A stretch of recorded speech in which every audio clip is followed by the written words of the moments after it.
Guys, मैं रुखसार सन, मैं गुलजार अहमद, मैं असद याकूब। आप देख रहे हैं जी ऑथेंटिक रिएक्शन यूट्यूब चैनल। आपका हमारे इस चैनल पर दिल के तहे से वेलकम। अगर आप देखना चाहते हैं इस तरह रिएक्शन वीडियो तो हमारा चैनल जरूर सब्सक्राइब करें। उम्मीद करते हैं आप खैरियत से होंगे, यूं हंसते और मुस्कुराते रहें और हमें भी अपना प्यार दिखाते रहें हमारा चैनल लाइक शेयर और सब्सक्राइब करके।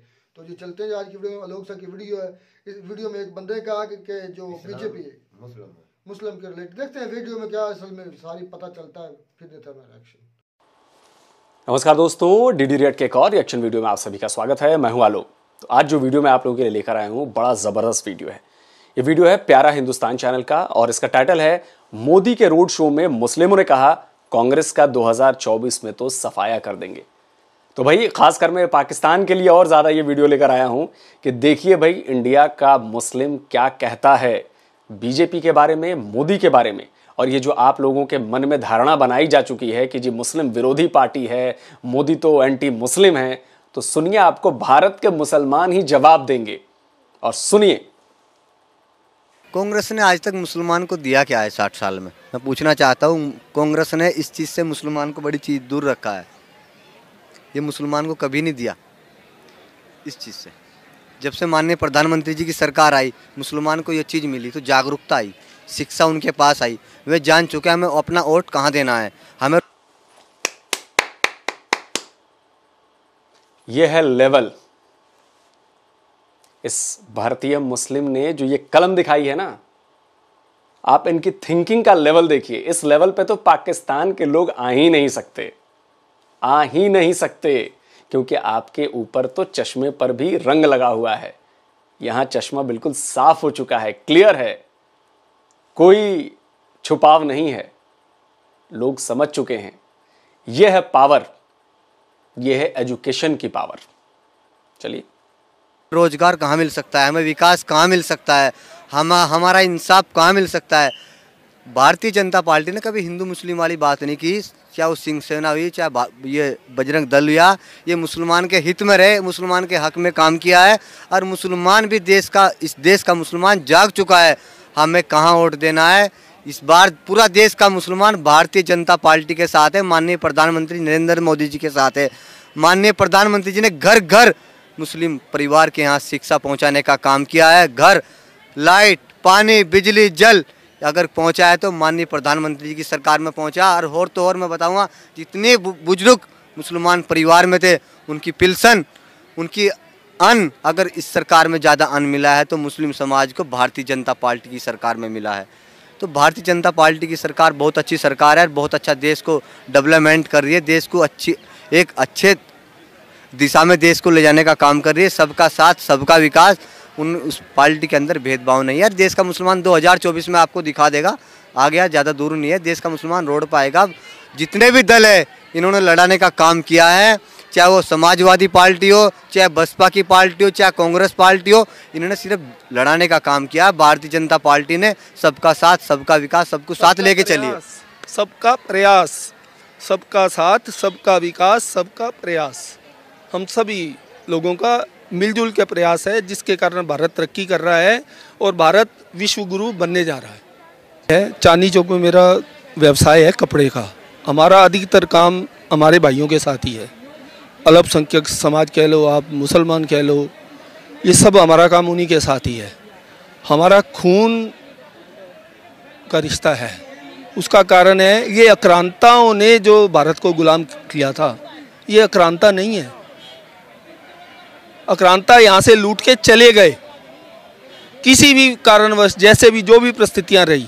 पूजा पद्धति की तो बात है, बाकी तो सब एक ही है, हम सारे भाई हैं।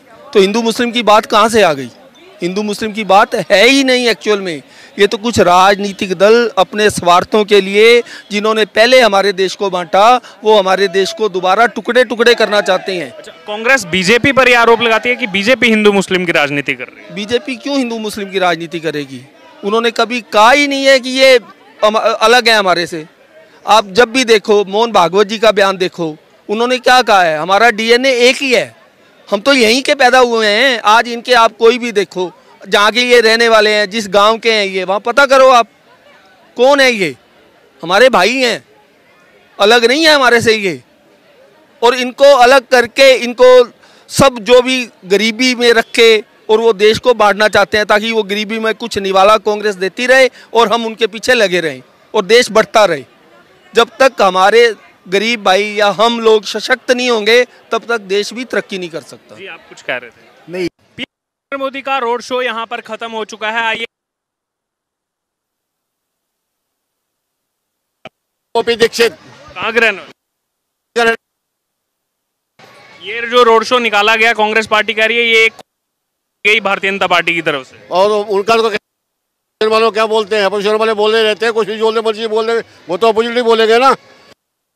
प्रोग्राम है तो मोदी जी का ही रहेगा ना, तो कांग्रेस के कहने से क्या होता है। ये भी कह रही है 50 सीटें कम होंगी अब बीजेपी की। नहीं का क्या साहब, कुछ नहीं होता।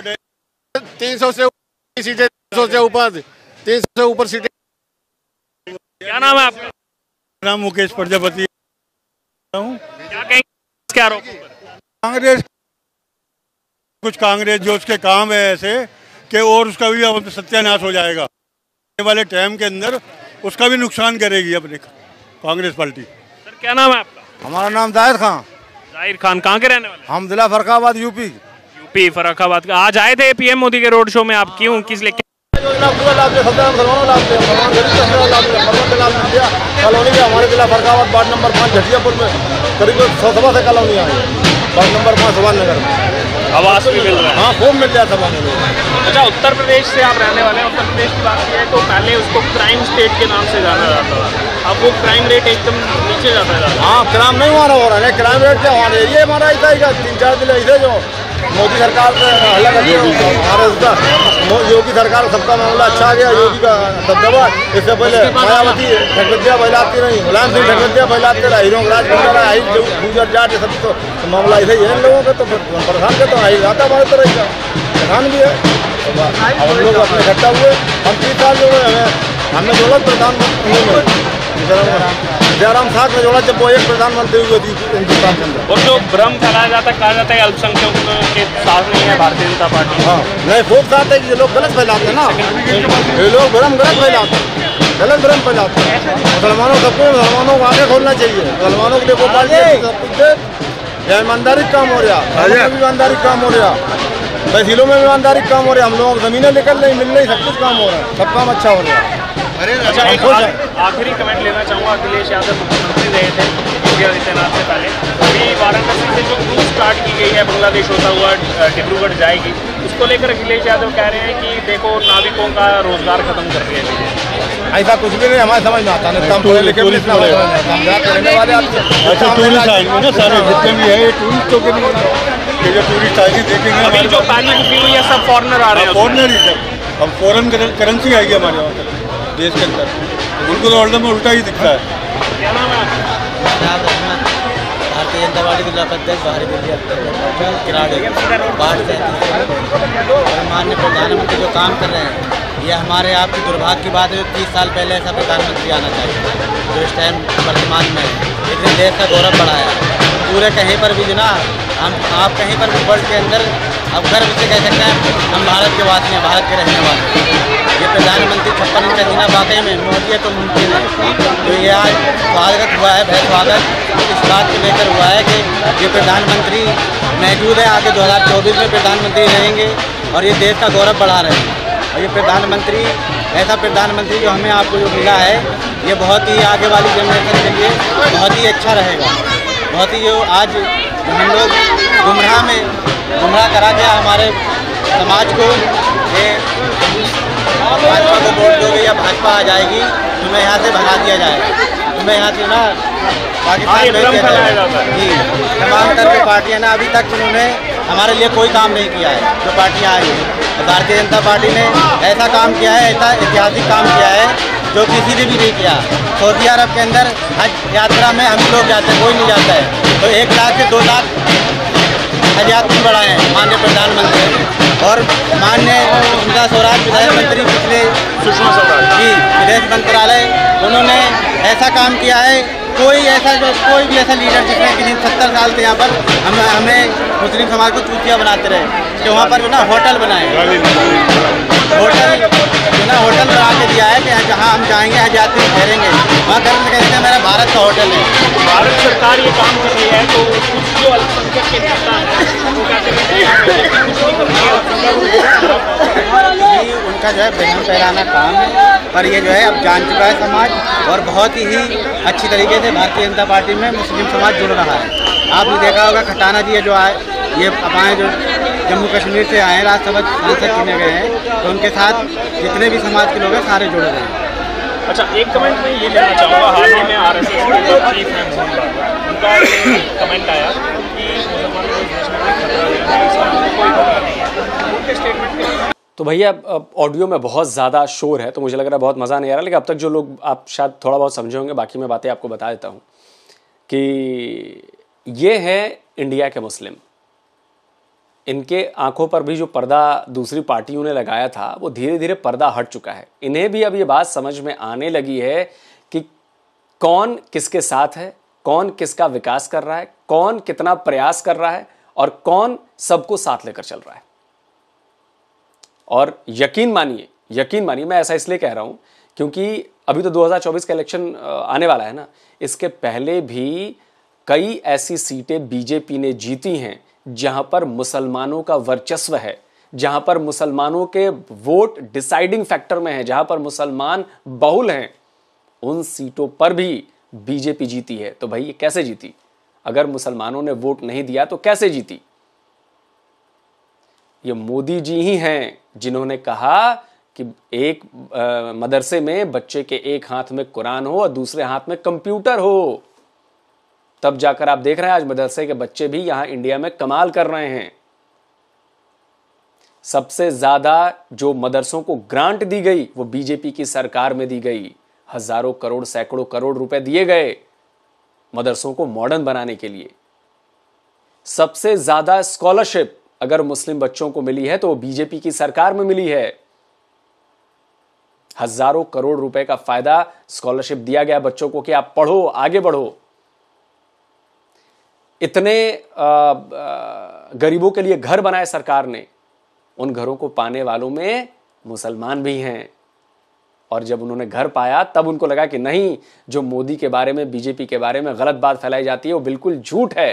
सुनिए। क्या नाम है आपका? चांद शहीद। वो तो झुग्गी है भाई, जानते हो झुग्गी कैसा होता है, रहना सहना का गुजारा का टाइम है। होगा एक ही में गुजारा करना पड़ रहा था, अब पूरा फ्लैट पर। हाँ, पूरा फैमिली के साथ रहते थे। तो मोदी जी के लिए कुछ कहेंगे? मोदी जी के लिए धन्यवाद है कि भाई ऐसा जो है प्रधानमंत्री करके दिखाएं, जो बोले थे वो करके दिखा दिए जाए।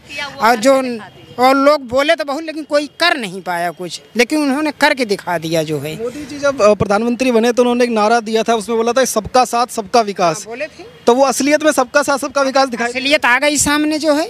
सबका साथ सबका विकास नहीं है कि सिर्फ जो लोग कहते हैं कि सिर्फ हिंदुओं के लिए काम हो रहा है। राजनीति है, तमाम चीज बात लोग बोलते हैं, ऐसे बात तो हमें नहीं था। यहाँ से लेकर गाँव तक जहाँ तक पता लगा सब सही है, बहुत बढ़िया इनका हिसाब किताब है।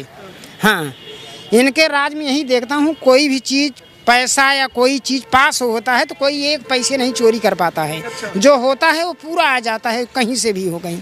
बहुत अच्छा है मोदी जी। हाँ, मोदी जी फ्लैट दिया, किचन भी दिया, बहुत अच्छा है। कहते हैं ये सिर्फ हिंदुओं के लिए कर रहे हैं काम, ऐसा कुछ है? ऐसा कुछ नहीं है, कुछ नहीं है। अब अगर इसके बाद भी आपको भारत के मुसलमानों का मूड पता नहीं चल रहा है तो फिर या तो आप बेवकूफ़ हैं या जानबूझकर आप स्वीकार नहीं करना चाहते। देखिए, 100 लोग हों तो 100 में से 100 एक तरफ नहीं जा सकते, लेकिन जो समझ गए हैं, जो असलियत देख ली है, जिन्होंने सच्चाई पता कर ली है, जिनको ये दिख चुका है कि कहाँ मेरा फायदा हो रहा है, कौन मेरे बारे में सोचता है, कौन मेरे बच्चों के बारे में सोचता है, कौन मेरे भविष्य के बारे में सोचता है, वो उसकी तरफ जा रहे हैं। और 2024 का इलेक्शन ज़्यादा दूर नहीं है, सही बात है। आप देख लीजिएगा कि क्या होगा। रिजल्ट तो हमें ही देना है ना भाई। इस देश के हिंदू, मुसलमान, सिख, ईसाई, हर जाति, हर धर्म, हर मजहब के लोगों को मिलकर चुनना है ना। ये पाकिस्तान तो है नहीं। और वो चुनकर बता देंगे कि उन्होंने किसे चुना है, और आप लोग देख लीजिएगा। तो जल्दी मिलते हैं एक और नए वीडियो के साथ। नमस्कार। आलोक सर से बात जरूर करना, जो कि माशाल्लाह पढ़े लिखे हैं।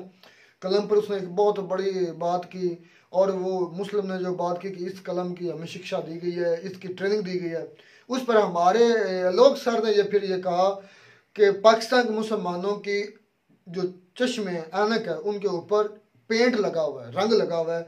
इधर के इंडिया के मुसलमानों के में से वो धूल हट गई चश्मे से, लेकिन पाकिस्तान के ऊपर पेंट लगा है। मैं आपको बताता जो कायद-ए-आज़म थे ना, उन्होंने कोई कारगिल की वार नहीं लड़ी थी, उन्होंने कोई फौज नहीं बनाई थी, उन्होंने सिर्फ कलम की बुनियाद पर ही पाकिस्तान को लड़ा किया था। वो तो माशाल्लाह इतने दुबले पतले थे कि उनको कोई फूक भी बाता वो दीवार के साथ जाकर भाई आप नहीं समझे मेरी बात समझने में थोड़ी सी आप नहीं उन्होंने कहा कि पाकिस्तान के मुसलमान है। नहीं वो आप वही आपने ना वो वर्ल्ड समझने में आपको थोड़ी सी अच्छा समझा क्या, किस तरह ने बोला? उन्होंने ये बोला है कि जो हिंदुस्तान के मुसलमान है वो सब कुछ बोलकर वो तलीम की और यार यही बोला ना, उन्होंने यही कहा कि पाकिस्तान के मुसलमानों के चश्मों पर पेंट लगा हुआ है, ये लफ्ज थे, ये लफ्ज है। और उसके बाद जो इंडिया के मुसलमान हैं उनके जो चश्मे उनके से जो धूल थी वो हट रही है। तो मैंने उसकी दलील दी है कि जो कायद-ए-आज़म थे वो मुसलमान ही थे। पहली बात तो ये है। दूसरी बात यह है कि उन्होंने कोई जंग नहीं लड़ी थी, उन्होंने इस कलम की बुनियाद पर ही वो पाकिस्तान को लैदा किया था। ये सबसे बड़ी दलील ये है। और उसके बाद क्या पाकिस्तान में कोई साइंटिस्ट नहीं हुआ? क्या पाकिस्तान ने अपना मिसाइल सिस्टम नहीं बनाया? वो किस बुनियाद पर बनाया? इंडिया का जो साइंटिस्ट है वो कौन था? वो भी मुसलमान ही था ना। तो मुसलमानों नहीं वो तो चलो उनके अपने मुसलमान हैं, वो कहते हैं इंडिया के मुसलमान अच्छे हैं। मैं ये नहीं कह रहा वो बुरे हैं, लेकिन कंपैरिजन करोगे तो आप और पीछे हैं भाई। पाकिस्तान कुछ भी नहीं मुकाबला कर सकता। जिसकी चश्मे पर पेंट लगा उसको तो नजर ही कुछ नहीं आता। तो क्या हमें नजर आ रहा है कुछ? और भाई मैं बात ये कर रहा हूँ कि इनके पास नहीं है। क्या आलोक सर की बात गलत है कि ठीक है? क्या हमारी आंखों पर पेंट लगा हुआ, इनको पर लगा हुआ? गुजार मैं आपको बताता हूँ वीडियो का असल जो टाइटल मुझे समझ में आया ना, वो ये समझ में आया कि अब हमारे हिंदुस्तान में मुसलमानों को बराबर के हकूक दिए जा रहे हैं, वो तालीम की तरफ जा रहे हैं, वो पढ़ने लिखने तरफ, वो डीजेपी की हुकूमत को सपोर्ट कर रहे हैं। यही है यही है उनको लाइव उन्होंने बताया ना, उन्होंने खुद तो नहीं बुलाया तो दिखा दिया, आपको नजर भी आ रहा है असल भाई, वो नजर भी आ रहा है। 2 पॉइंट में उठाऊंगा। पहला ये सवाल करूंगा कि आज तक मुसलमान जो है वो इंडिया की हुकूमत में वजीर आजम क्यों नहीं बना या सदर क्यों नहीं बना? नहीं बने आपको समझ नहीं है, सदर बना है, वजीर आजम बना है, ऐसी बात दूसरी बात ये जो पाकिस्तान की मैं आपको भी बताना चाहूंगा, हिस्ट्री में आपने सवाल किया है, आपकी जुबान पर आया है, मैंने बताया कि वो बना इंडिया में यार, इस बात तो पाकिस्तान में नहीं बन सकता। 1 मिनट, इस बात का मैं कोई 101 मरतबा जवाब दे चुका हूँ कि पाकिस्तान भाई ने बोला था उसको कॉन्स्टिट्यूशन में नहीं है। दूसरी बात ये इस्लाम के नाम पर बना है, जो आज सबको पता है, पूरी दुनिया को पता है कि 2 आइडियोलॉजिकल स्टेट्स हैं, एक है इजराइल और एक पाकिस्तान। बाकी कोई भी किसी मुल्क की कोई आइडियोलॉजी नहीं है। दूसरा पॉइंट मेरा ये था कि आप कहते हैं कि हम उन मुसलमानों को उकसाते हैं कि वो डीजीपी के खिलाफ हों। आप इधर गुजरात में जो जुल्म मुसलमानों के साथ हुआ है ना मेरे भाई, ये उसकी वजह से है। कह लें कि कांग्रेस पार्टी या किसी ने उकसाने की बात नहीं है सर, आपने जुल्म किया है तो वो मुसलमान, खास करके गुजरात के जो मुसलमान हैं वो आपके खिलाफ हैं। और जब एक जिले या एक मुल्क या किसी एक खित्ते के मुसलमानों के साथ जुल्म होता है ना, तो वो मेरे भाई सभी वो तो जो वो मुसलमान ही थे जो उनकी तारीफ कर रहे थे रैली में जो थे सर। तो मैं आपको बताता हूँ मोदी साहब की, मैं आपने तो बताया ना जुल्म करते, मैं तुझे बताता हूँ कि अजान हो रही थी, आप उसकी तकरीर में मोदी साहब की, और अजान हुई थी उस वक्त उन्होंने अपनी जुबान बंद कर दी, माइक नीचे कर दिए। उन्होंने बोला कि हम पहले अजान सुनेंगे उसके बाद तकरीर शुरू करेंगे। म्यार है मेरे भाई, उसी की हुकूमत में बाबरी मस्जिद तोड़ी गई है, समझ में आई? बाबरी मस्जिद का वो कहता है कल भी आपने दोहरा म्यार यही बताने की मिसाल दे रहा है। एक बाबरी मस्जिद हमारी जुबान पर क्यों टिकी हुई है? क्योंकि वो कोई छोटी मोटी या मामूली उसको इशू उन्होंने सॉल्व कर दिया, उनको मसला है, हमें तो क्या बोलना चाहिए? वो तो आज अब आकर सॉल्व भाई हमें नहीं, हक ही नहीं है। भाई उनके 5 जजेस थे जिसमें मुसलमान भी थे, क्रिश्चियन भी थे, उन्होंने फैसला किया। मैंने सारी वीडियो में कहा कि ये फैसला अच्छा हुआ। मैं ये मिसाल दे रहा हूँ उनकी जुबान में, उदाहरण दे रहा हूँ, समझ में आई ये बात कि ये दोहरा म्यार है, ये पॉलिटिक्स है, इसमें ये कुछ भी कर सकते हैं। जो उनकी रैली में लोग आए हुए, हो सकता है उन्हें पैसे देकर भेजा गया हो, उन्हें पढ़ाया गया, सिखाया गया हो, समझ में आई बात? हाँ, ये आते दूसरी पार्टी में और तब ये मोदी जी की तारीफ कांग्रेस के बोलते मुसलमान आए होते और वो कहते हैं कि मोदी जी की हुकूमत। आप ये बात करते हैं कि जो पीटीआई की हुकूमत है, पीटीआई की रैली में पीटीआई के नुमाइंदे नवाज शरीफ के नारे लगा सकते हैं? भाई मेरी किसी की पार्टी में कोई दिल से आता है तो किसी के खिलाफ कोई भी नहीं जाता। जो घर से जाता है ना कि मैं अपना लीडर को सपोर्ट करने जाता हूँ, अपनी रैली को, लेकिन ये हुआ है कि नवाज शरीफ की रैली में ये डेवलपमेंट हुई है कि नवाज शरीफ की रैली में झंडा पकड़ कर नवाज शरीफ का और लगाए हैं नवाज शरीफ को। मैं आगे से मतलब इमरान खान के नारे, इमरान खान के नारे ऐसे भी बोले जो अल्फाज बोलने वाले नहीं है। मैंने वो अल्फाज बंद कर लिया है कि जो आप समझ ही गए होंगे क्या बोल रहे हैं। हुकूमत को आप क्या कहते हैं? उन्हें तो दुनिया में हर जगह ये अजूबा ही हुआ है कि आपकी रैली में आपके खिलाफ नारे लगे और चित्र भी लग रहे हैं। मतलब ये पाकिस्तान में नवाज शरीफ के सिरा भाई से कहने का मकसद ये है कि अगर कांग्रेस की कोई धरना है, कोई पार्टी को रैली है, उसमें अगर मुसलमानों को ये कह देना कि मोदी जी जो है वो मुसलमानों के और हिंदुओं के बराबरी के हकूक पर कायल है, तो फिर मैं मानूंगा ये बात करने का मकसद था मेरे भाई। ये वो उन्होंने कहा ये भी हो सकता है बात असद भाई के जो मोदी साहब है ना पूरे मुल्क को लेकर इकट्ठा चल रहे हैं। वो तो पहले की बातें, उनका फ्यूचर। मेरी बात सुनना, ये बात तो मैं हर वीडियो में कहता हूँ कि वो एक अच्छी हुकूमत कर रहे हैं, ठीक है। जो एक लेवल की हुकूमत है वो चला रहे हैं मुल्क को, ठीक है। चला नहीं रहे, उड़ा रहे हैं। आप जो मर्जी कहें, वो एक एस्टेब्लिशमेंट उनकी अच्छी है, ठीक है।